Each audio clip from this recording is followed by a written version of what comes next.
Senang. InsyaAllah. Cuba buka. Hah? Ya.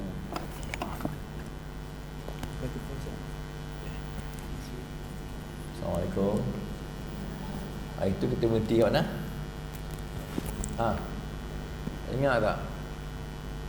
Saya suruh cantik tu.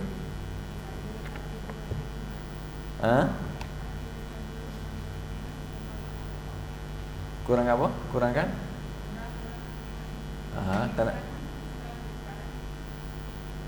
Lisan, jaga lisan. Okey. Sebaik-baik iman kan? Sebaik-baik iman kita mencintai kerana Allah. Betul?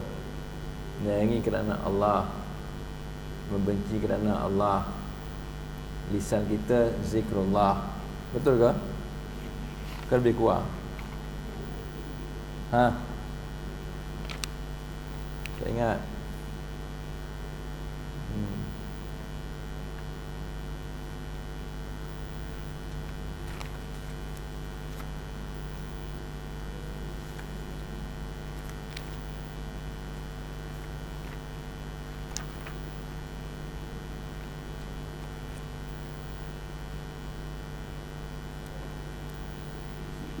Assalamualaikum warahmatullahi wabarakatuh. Alhamdulillah wa bihi nasta'in. Wassalatu wassalamu ala Rasulillah wa ala alihi wa sahbihi ajma'in. Subhanaka la ilma lana illa ma 'allamtana innaka antal alimul hakim. Wa la hawla wa la quwwata illa billahil aliyyil azim. Allahumma salli wa sallim wa barik ala maulana Muhammad wa ala alihi wa sahbihi ajma'in, amma ba'd. Yang dihormati puan-puan muslimat, alhamdulillah, syukur kehadrat Allah Subhanahu wa taala kerana pada petang ini dapat kita hadir ke kuliah. Mudah-mudahan kita balik nanti membawa sesuatu yang baru. Barangkali yang kita tahu pun tak apalah, biarlah kita tahu dan bertambah tahu. Makin kita tahu, makin kita dengar, dia akan lagi banyak melekat di fikiran kita, di hati kita. Sebab itu ilmu ni fi sudur. Al-ilmu fi sudur wala fi sutur, kata orang Arab. Ilmu itu di dada. Sudur, dada, bukan di kertas. Nak sampai peringkat ilmu di dada tu, dia kena pahat dulu, biar melekat. Pahat macam mana? Ambil tukul. Bukan begitu. Dia kena selalu Sentiasa buat, dengar, baca. Lama-lama lekatlah. Tutup mata pun kita boleh baca. Contohnya, kita sering baca suratul Fatihah. Ulang-ulang surah Fatihah. Tutup mata, tak tengok buku pun tak apa, boleh baca surah Fatihah. Sebab dalam satu hari 17 kali sehari semalam kita baca surah Al-Fatihah. Tapi cuba kita disuruh baca ayat, katakanlah lau anzalna, surah Al-Hashr tu, lau anzalna hadzal qur'ana ala jabalin la ra'aitahu khashi'an mutasaddian min khasyatillah. Ada orang hafal, dia yang tak hafal sebab dia tidak selalu bermain di bibirnya, maka tidak terpahat di hatinya. Sebab itu kalaulah kita tahu, tak ada masalah. Tak apalah. Kalau tak tahu, kita dapat ilmu yang baru daripada pengajian kita. Tuan-tuan, puan-puan yang dirahmati Allah, pada petang ini puan-puan kita lihat, kita dah janji dulu nak melihat hadis-hadis Nabi sallallahu alaihi wasallam yang berkaitan dengan iman, yang berkaitan dengan amal, ya. Mudah-mudahan balik kita makin kuat, iman kita makin kuat beramal. Kata Ibnu Mas'ud radhiyallahu anhu, perkara yang paling aku sesalkan bila naik matahari dalam hidup aku ialah bertambah umurku tapi tidak bertambah amalku. Bertambah umur tapi tak bertambah amal. Jadi pada kesempatan ini puan-puan kita lihat Hadis Nabi sallallahu alaihi wasallam, min husni islamil mar'i tarkuhu ma la ya'nihi. Hadis riwayat Imam At-Tirmizi daripada Abu Hurairah radhiyallahu anhu. Antara tanda-tanda keindahan Islam seseorang itu ialah meninggalkan apa yang tidak ada kena-mengena dengannya. Yang tak ada kena-mengena, tinggalkan. Itu tanda indahnya Islam seseorang. Yang ada kena-mengena, cakaplah, tak ada masalah. Yang ada kena-mengena, bincanglah, tak ada masalah. Tapi kalau tak ada mengena, baik jangan bincang, baik jangan cakap. Tak ada kena-mengena. Tak payah masuk dalam WhatsApp group lah. Benda tak ada mengena. Katakanlah salah seorang muslimat dalam WhatsApp group ni, dia kata, okey, muslimat semua, petang ni kita nak bincang tentang jenama-jenama arak yang ada di Malaysia. Tak ada kena-mengena. Nak bincang jenama air arak buat apa? Orang ni berkata whisky, ini pula kata brandy, ini pula kata apa? Macam-macam lah kan. Tak ada kena-mengena tak? Tak ada. Nak bincang buat apa? Tak ada kena-mengena. Sebab tu Nabi kata indahnya Islam seorang itu ialah dia meninggalkan perbincangan ke, perbuatan ke yang tak ada kena-mengena dengan diri dia. Sebab itu puan-puan, hadis ini pendek je tu, pendek je. Min husni islamil mar'i tarkuhu ma la ya'nihi. Hafal lah. Hafalah. Hadis-hadis yang pendek tu tolonglah hafal. Hadis-hadis yang panjang tu terpulanglah.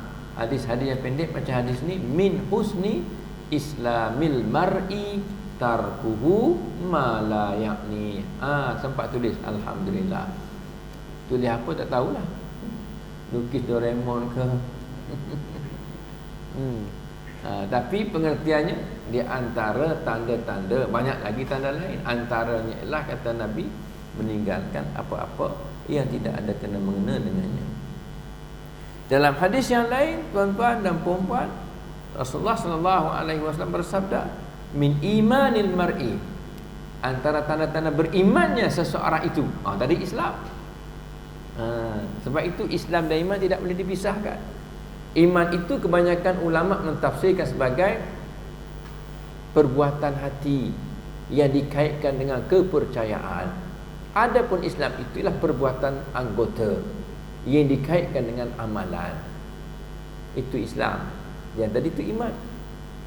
Sebab itu Nabi pernah ditanya oleh sahabat, ya, tentang ma afdalul iman. Ya, dalam hadis yang lain, ma afdalul mu'minin, orang mukmin macam manakah yang paling bagus ya Rasulullah? Orang mukmin yang macam manakah yang paling bagus? Kata Nabi sallallahu alaihi wasallam, ahsanuhum khuluqa. Ayyul mu'min afdal? Ahsanuhum khuluqa. Orang mukmin yang macam manakah yang paling mulia? Kata Nabi, yang paling baik akhlaknya. Akhlak itu ialah amalan. Senyum, tolong orang, tak buat naya ke orang, tak buat zalim ke orang, buat baik kat binatang, berlaku adil. Itu semua tu amalan, tapi dikaitkan dengan iman. Ayyul mu'min afdal?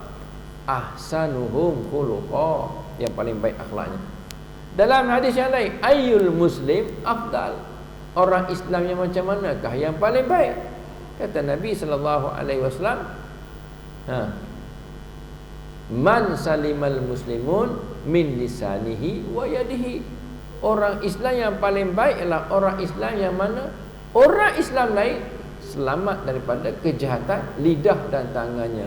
Pun persoalan akhlak. Iman dan Islam tak dapat dipisahkan dengan akhlak. Tapi hebatnya Islam itu sebab ada iman. Iman itu ialah kepercayaan pada benda-benda gaib. Kata ada iman susah. Dia tak beriman dengan syurga neraka, payah. Syurga neraka ni benda yang tak ada depan mata, benda gaib. So macam mana? Beriman. Bila beriman adanya syurga, kita semangat nak buat kebaikan. Bila kita beriman ada yang neraka, kita rasa lemah bila nak buat kejahatan, takut masuk dalam neraka. Sebab itu Nabi sebut antara tanda-tanda iman seseorang itu ialah meninggalkan apa yang tidak ada kena-mengena dengan dirinya. Hak tadi Islam seseorang itu. Okey. Tuan-tuan dan puan-puan yang dirahmati Allah, hadis ni tidak ada masalah. Dia bukan hadis maudhu', hadis palsu, bukan. Kadang-kadang kita dengar dalam bulan-bulan Rajab ni, nak masuk bulan Rajab ni banyak hadis-hadis ya. Rajab syahrullah, wa Sya'ban syahri, wa Ramadan syahru ummati. Rajab itu bulan Allah, Sya'ban itu bulan aku, Ramadan itu bulan umatku. Se je bulan Allah. Sebanyak-banyak 12 bulan tu se je bulan Allah. Rasa tak macam-macam, tak logik pula kan. Rajab itu bulan Allah. Puan-puan dikasihi ya. Kebanyakan ulama-ulama mendefinisikan hadis tadi sebagai hadis palsu.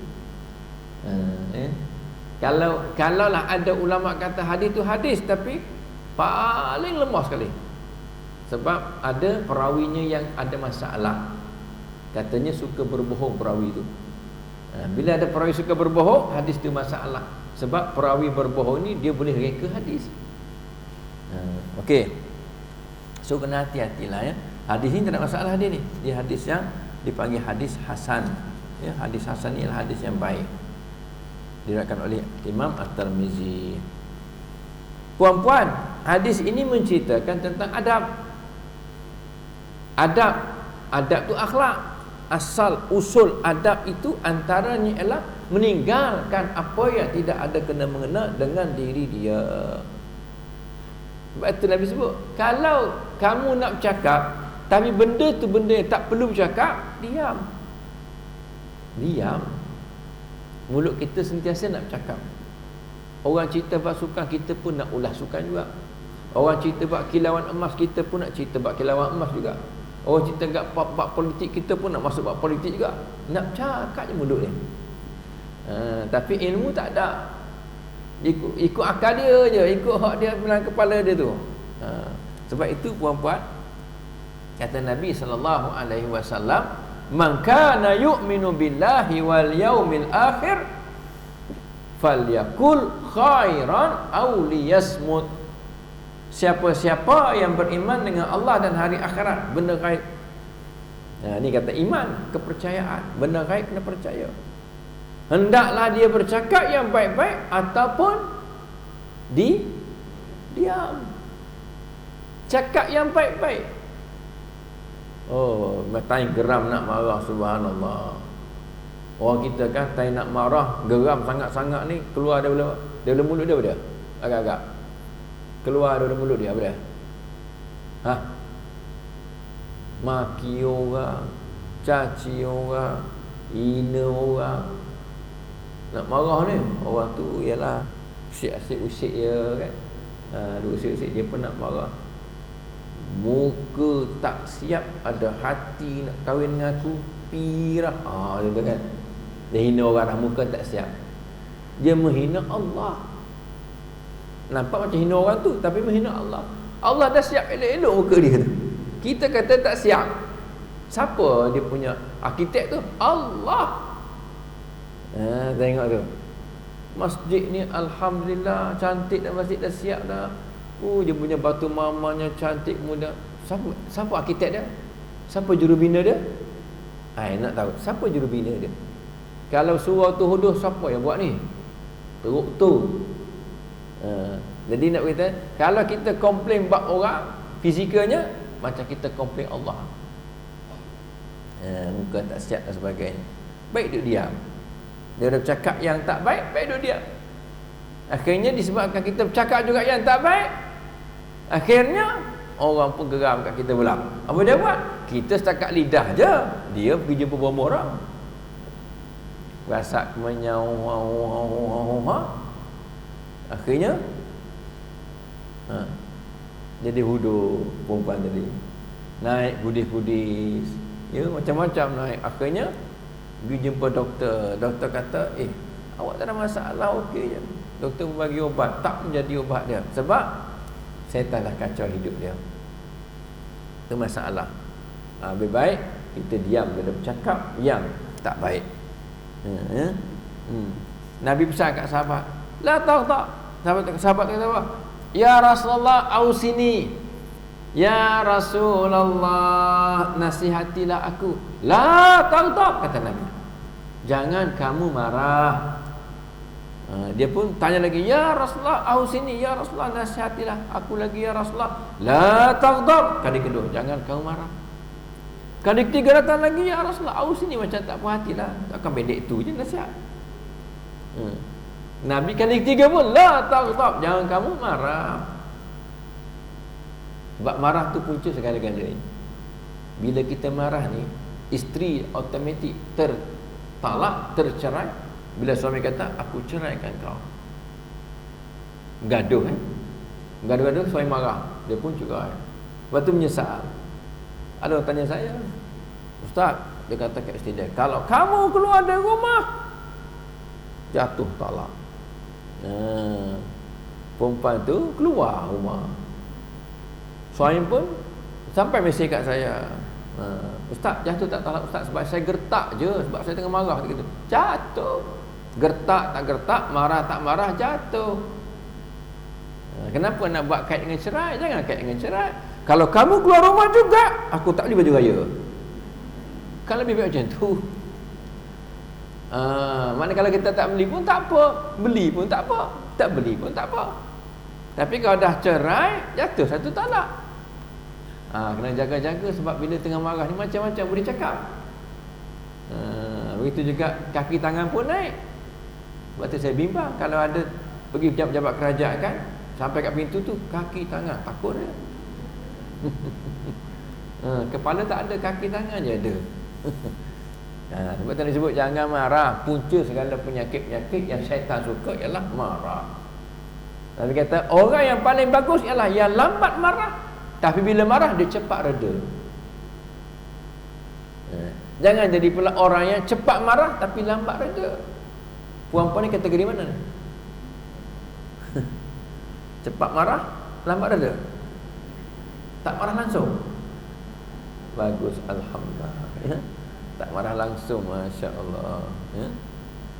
Kadang-kadang kita kena marah juga.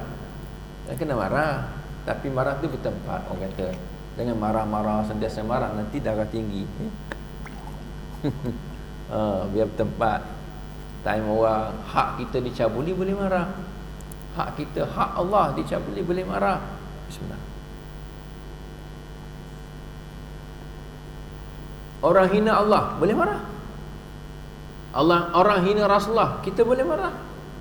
Kan bertempat tu. Orang hina Quran, kita boleh marah. Itu bertempat namanya. Sebab itu Nabi sebut dalam hal ini, puan-puan, la taghdab, jangan kamu marah. Hadis ini yang kita baca, puan-puan, antara tanda-tanda indahnya Islam. Kita kan bawa imej Islam sebab kita orang Islam. Kalau kita pergi luar negara, kita bawa imej Malaysia sebab kita orang Malaysia. Bila berlaku apa-apa yang tak baik, buruknya nama Malaysia.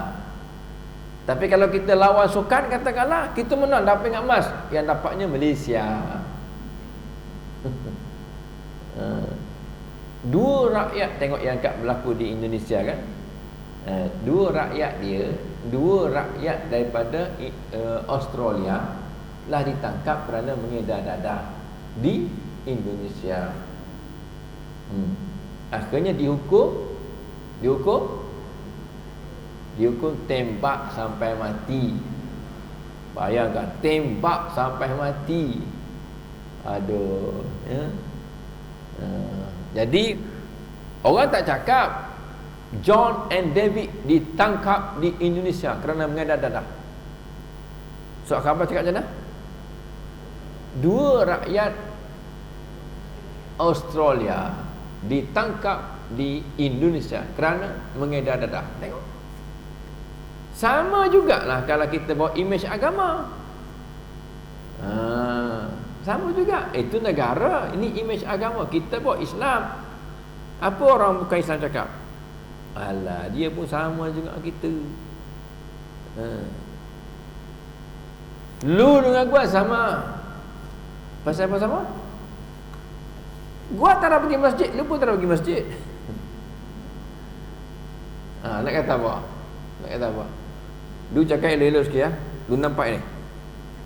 Sekali gua ketuk berterabur gigi lu. Lu tahu tak? Gua hari-hari Jumaat pergi masjid. Hari Jumaat, ya sembahyang Jumaat. Bukan setakat tu gua, lu tahu tak? Gua hari raya pergi masjid. Allahu Akbar ya. So kita nak tunjukkan indahnya Islam. Kita tak boleh tunjukkan melalui ada banner. Islam itu ialah agama yang indah. Tak ada. Ataupun pamer kat TV, tak ada. Indahnya Islam tengok pada orangnya. Itu indahnya Islam, tengok pada orangnya. Sebab itu perempuan bawalah imej Islam. Penyantun, penyabar, rajin bersyukur kepada Allah, merendah diri, tidak takabur, ya, makan benda yang baik-baik, ya, cakap benda yang baik-baik, ya. Tinggalkan apa yang tidak ada kena mengena dengan dirinya, sama ada qaulin daripada perkataan. Cakap benda-benda tidak kena mengena dengan diri dia. Kita nak cakap bab apa, katakanlah hari ni aku nak bercakap bab apa? Benda-benda yang disebut oleh para ulama yang haram. Yang haram. Aku cerita hari ni tentang keistimewaan babi, katakanlah ya. Tak payah ceritalah.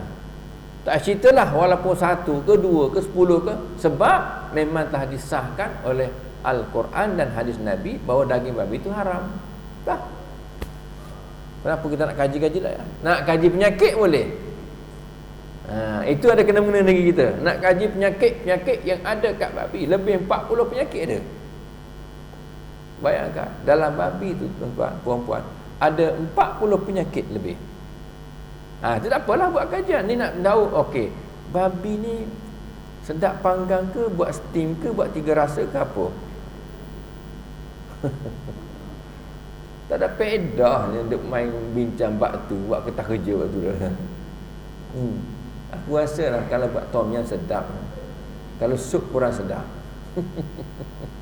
Tak payah buang masa. Orang bukan Islam pun tengok heran, tak ada kerja ke dia orang ni. Kami pun tak bincang sampai bab tu. Sebab benda tu benda haram, tak bincang lah. Tutup file terus.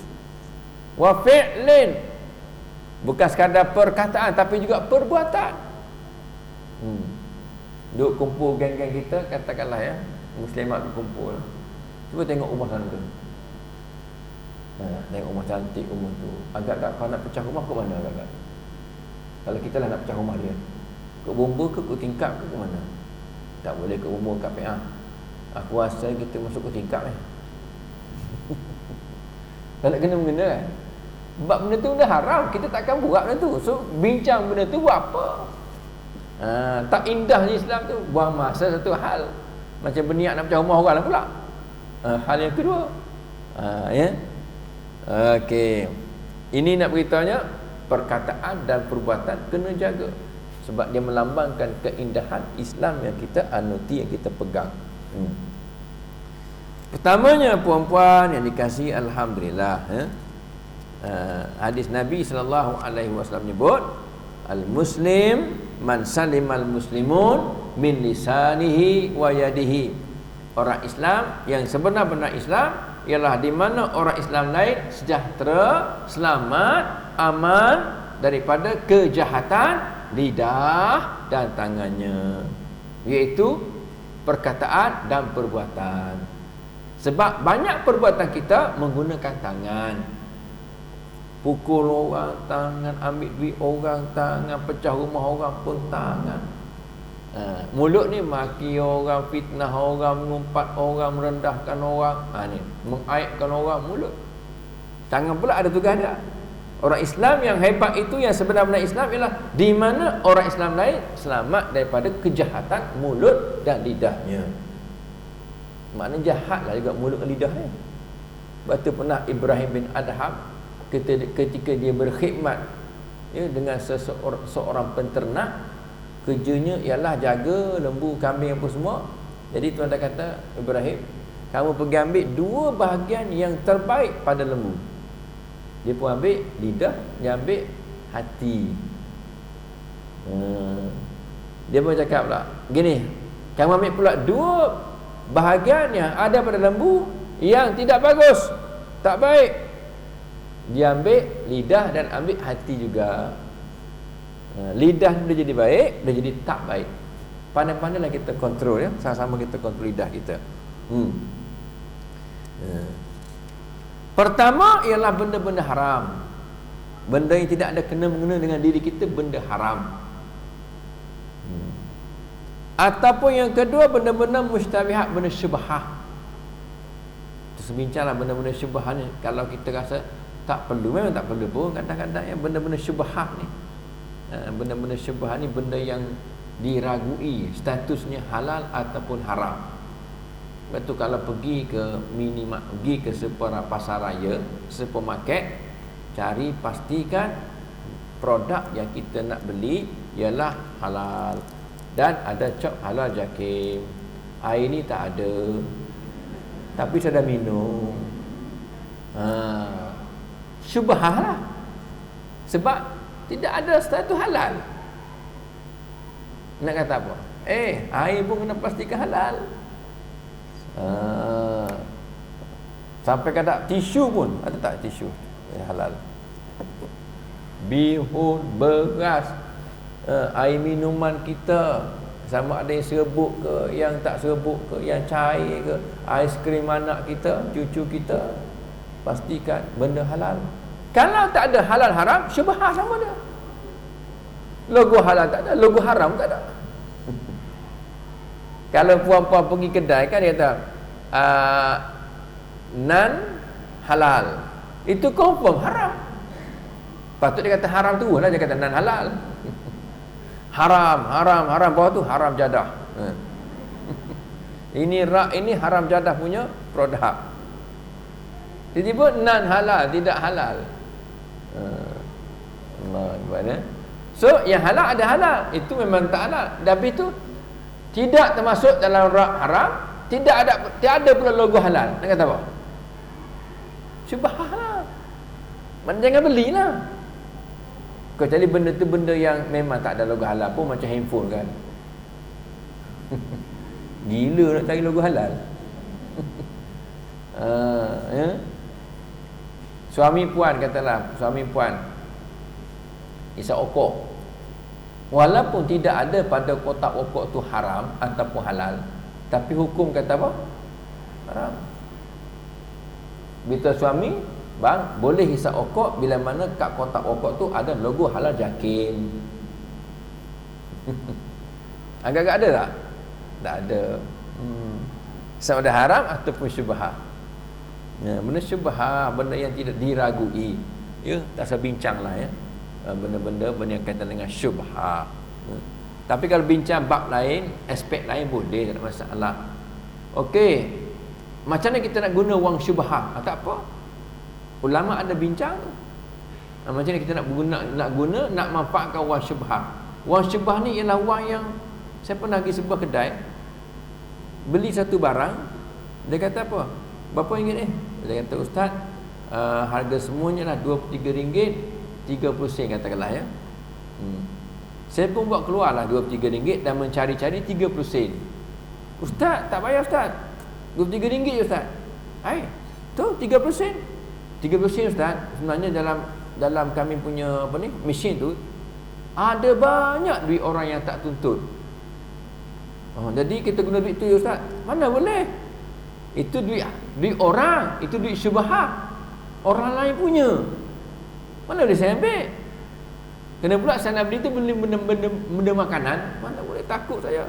Ambil juga 30 sen lah. Ni duit saya, bukan duit orang. Takut. Orang tak orang tak kutip, orang tak tuntut. Bahaya. Saya kata gini, lain kali jangan campur dengan satu akaun. Asingkan dia.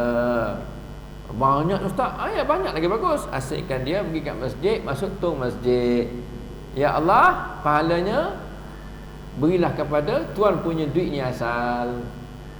Itu cara dia. Senang. Ya. Itu cara dia. So kita jangan ambil. Ni syubhah. Benda haram jangan bincang.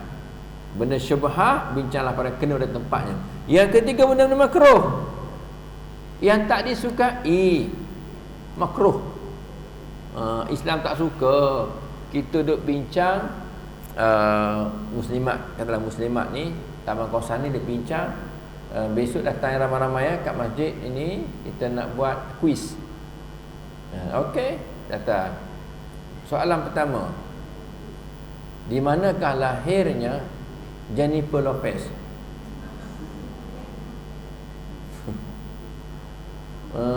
Allahu Akbar. Apa ni, bilakah lahir Messi, pemain bola sepak yang terkenal itu? Tak payahlah.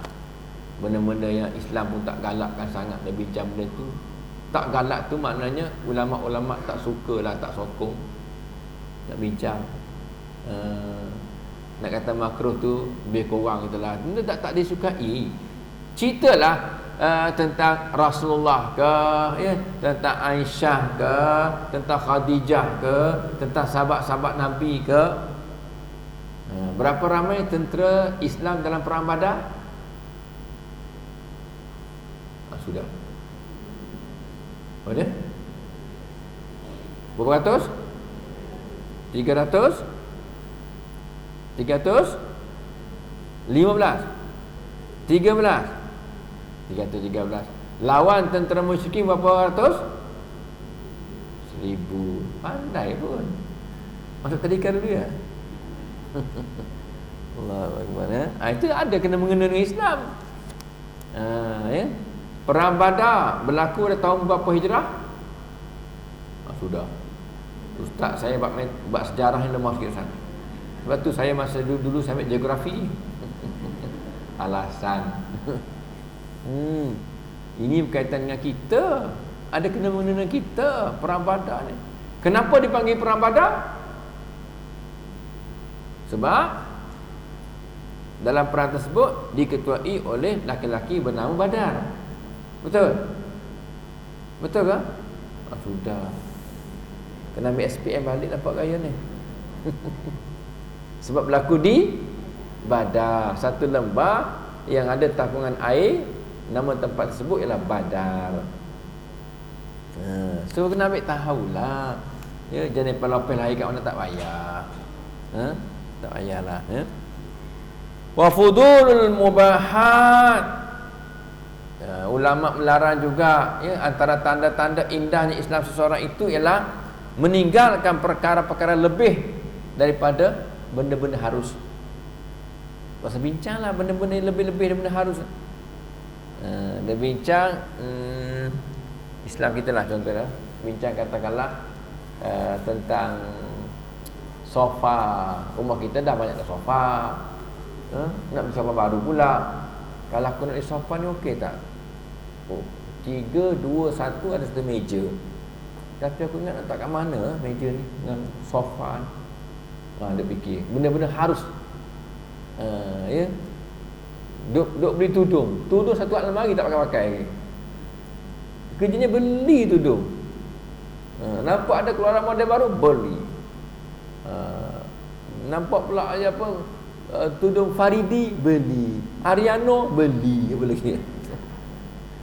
Contohlah. Tapi tak pakai-pakai pun. Dia kerjanya beli je. Dah satu almari dah. Dipanggil benda yang harus, yang berlebih-lebihan. Itu pun tak indah juga Islam seorang. Ada seorang tadi, dia sahabat saya, saudara saya kat Madinah sekarang. Kemudian dia kata, alhamdulillah Raudah ini tak ada orang.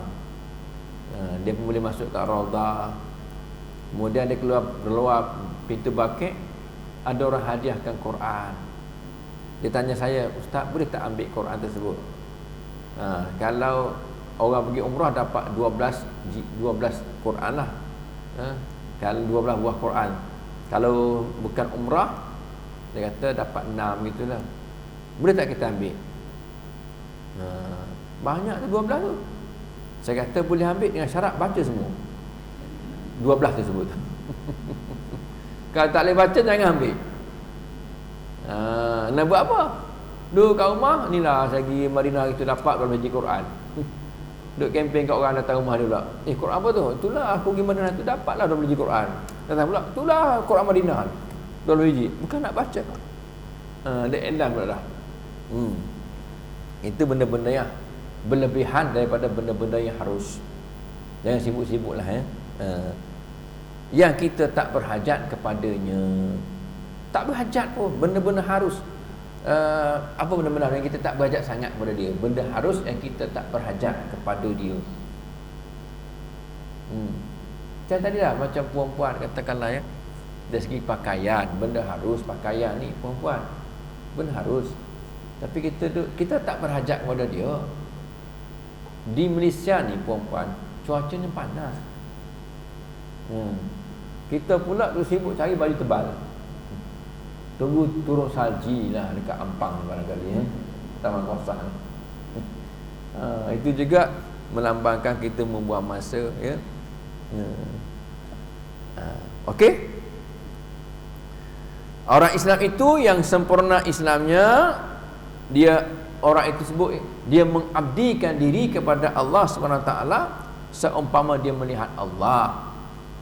Sekiranya dia tak dapat melihat Allah, dia yakin Allah sedang melihat dia. Itulah dipanggil ihsan.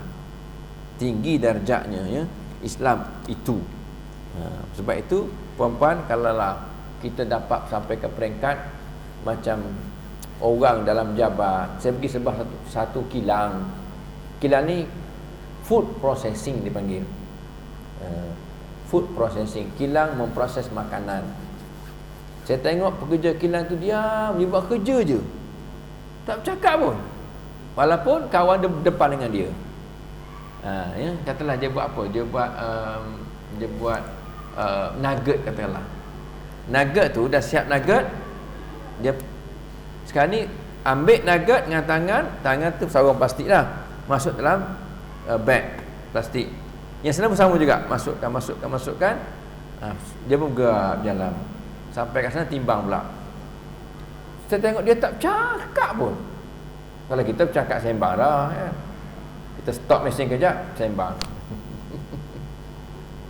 Saya tanya yang supervisor tu, dia orang ni boleh buat kerja tak bercakap kan? Ustaz, boleh tengok Ustaz, keliling CCTV penuh. Bos dah tengok. Supervisor tak ada. Ni hari tu saya pergi melawat baru dia ada. Hari lain tak ada, supervisor tak ada. Sebab ada CCTV penuh. Bayangkan, Allahu Akbar. Begitu juga kita ni tuan-puan semua ya, ada Allah sedang memerhatikan kita. La ta'khudhuhu sinatun wala naum. Allah tidak pernah ngantuk, apatah lagi nak tidur. Kita dalam kelas ngantuk. Pukul 3.30, pukul 4 ni time ngantuk. Sebelum datang sini dah tidur dah. Masuk kelas ngantuk, baru ngantuk Ustaz tadi tidur, baru tidur ni ngantuk ni. Pelik. Saat lagi balik rumah tidur pula. Tapi Muslimat tidak begitu ni, saya sebut kat Nigeria ni. Okey. Sibuk dengan perkara-perkara yang mendatangkan faedah, yang ada kena-mengena dengan dia. Macam kita datang pada petang ini bincang bab hadis Nabi. Nabi sebut, taraktu fikum amraini ma in tamassaktum bihima lan tadillu min ba'di abada, kitab Allah wa sunnata rasulih. Aku tinggalkan kamu dua perkara. Jika sekiranya kamu berpegang teguh pada dua perkara ini, kamu tidak akan sesat buat selama-lamanya. Kitab Allah Al-Quran, wa sunnata rasulih, hadis.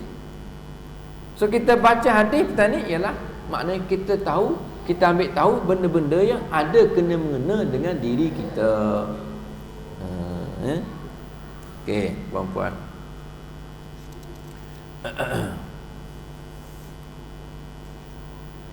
Min husni islamil mar'i qillatul kalam fi ma la ya'ni. Ada hadis Nabi yang lain sebut, antara tanda-tanda Islamnya seseorang itu ialah dia meninggalkan percakapan yang tidak ada kena-mengena dengan diri dia. Kita cerita buat orang, cerita buat orang lah. Kalau kita cerita buat anak kita, ya. Cerita buat suami kita, ya. Cerita buat diri kita, ya. Cerita buat orang lain, ahli politik ke, businessman ke, orang lain yang tak ada kena mengena diri kita. Kalau businessman tu kita beli burger dia katakanlah, malam tadi kita beli burger, kena GST. Pada burger tu warung tepi longkang tu je naik harga 6% naik harga. Kita pun berbulu hati kita bengkak lah. Kita pun cerita kat kawan-kawan, ya boleh cerita sebab ada kena mengena dengan diri kita. Tanya kawan-kawan, burger kena GST juga ke? Mana ada. Dia boleh kenakan GST bila mana dia berdaftar dengan kerajaan. Ada daftar tak? Tak ada. Main tu di atas kertas tu dengan pensel je, GST 6%. Jadi ada kena mengena boleh cerita lah. Tak ada kena mengena jangan cerita. Cerita tak ada kena mengena. Allah, artis beranak semalam. Siapa dia? Ada artis Kedah malam-malam. Nama apa aku tak tahu, tapi anak dia macam mak dia. Dah buang masa, dah tak tahu cerita buat apa.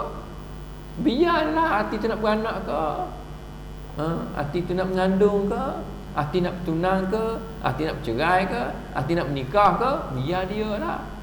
Ada kena-mengena tak? Tak ada kena-mengena pun. Kecuali kalau kita doktor, artis tu nak beranak, aku akan membidankan dia nanti. Wah, aku tak suka artis tu. Siap dia tu. Contohlah, marah doktor kan. Ini nak beritahu ada kena-mengena baru boleh sembang. Tak ada kena-mengena jangan sembang. Tak ada kena-mengena jangan sembang.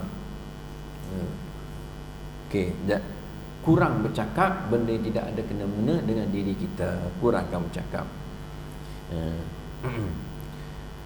Okey, datang seorang laki-laki kepada Nabi sallallahu alaihi wasallam lalu berkata, "Ya Rasulullah, sesungguhnya aku ini seseorang yang sangat ditaati oleh kaum aku. Inni muta'un fi qaumi. Aku ni orang yang ditaati dalam kaum aku. Kalau aku cakap dia orang dengar. Fama amuruhum. Apa yang sepatutnya aku perintah mereka ya Rasulullah?" Bagusnya pemimpin dulu kan. Datang jumpa Nabi, "Ya Rasulullah, nak buat apa ya Rasulullah? Nak cakap apa ya Rasulullah? Aku patut buat apa ya Rasulullah? Aku ni pemimpin yang disegani dalam masyarakat. Aku nak buat apa ya Rasulullah? Nak tipu dia ke? Aku nak tipu rakyat aku ke?" Nabi kata apa?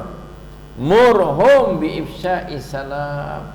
Perintahlah rakyat kamu supaya saling memberi salam, sebarkan salam. Assalamualaikum, assalamualaikum. Nombor dua kata Nabi, qillatul kalam fima illa fima ya'nihim. Kurang bercakap melainkan apa-apa yang ada kena-mengena dengan diri mereka sahaja. Tengok, Nabi bagi nasihat kepada seorang pemimpin tu. Pemimpin disegani dalam masyarakat pula tu. Apa dia? Sebarkan salam, jangan bercakap perkara yang tidak ada kena-mengena. Tu je. Allahu Akbar ya.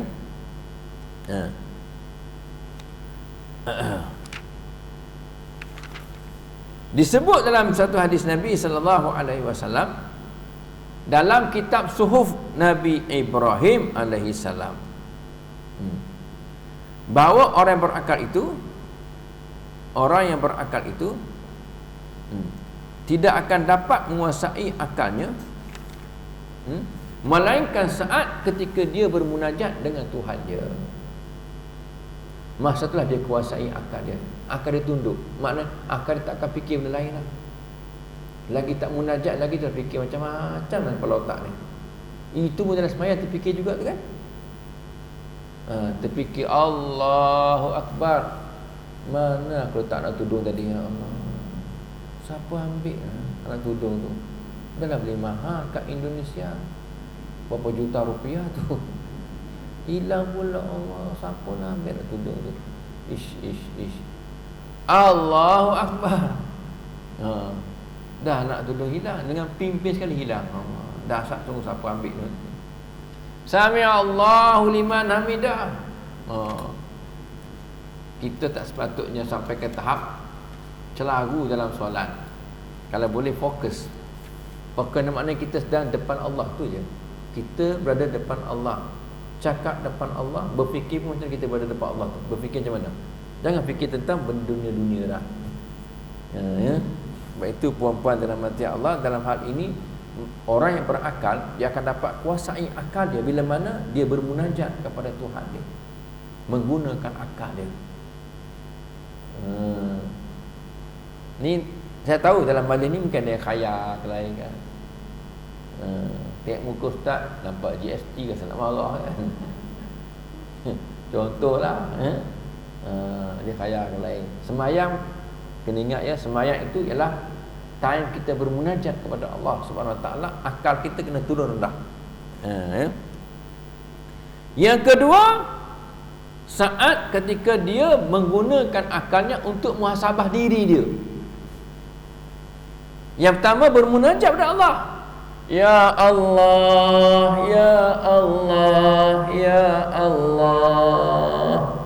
Ya Allah, ya Tuhanku yang Maha Pengasih lagi Maha Penyayang. Ya Allah, rahmatilah aku ya Allah, kasihanilah aku ya Allah. Ya Allah, Engkau Maha mengetahui bahawa aku ada sakit kanser payudara stage 4 ya Allah.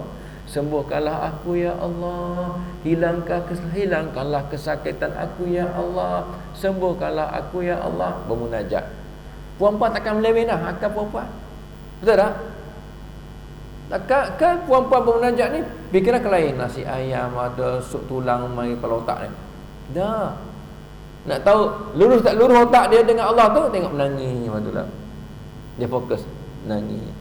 Ya Allah, aku tahu Kau sedang menguji aku ya Allah, hamba-Mu yang lemah ini ya Allah. Tapi kuatkanlah imanku ya Allah di saat-saat Engkau menguji aku ya Allah. Nangis. Sebab dia fokus. Akal dia tidak melayang ke tempat lain. Nombor 2, bila muhasabah diri. Muhasabah diri tu, ya Allah, kenapa rezeki aku ni terhad sangat? Terhad sangat, sikit sangat. Apa dosa aku dah buat dengan Allah? Muhasabah diri. Kita pun cek balik. Cek, buka kitab apa semua. Ya Allah, cara-cara nak luaskan rezeki. Pertama, solat berjemaah 5 waktu saya semalam aku tak pernah buat. Astagfirullahalazim. Nombor 2, ya, pagi-pagi baca surah Al-Waqiah. Ya Allah, aku tak pernah buat.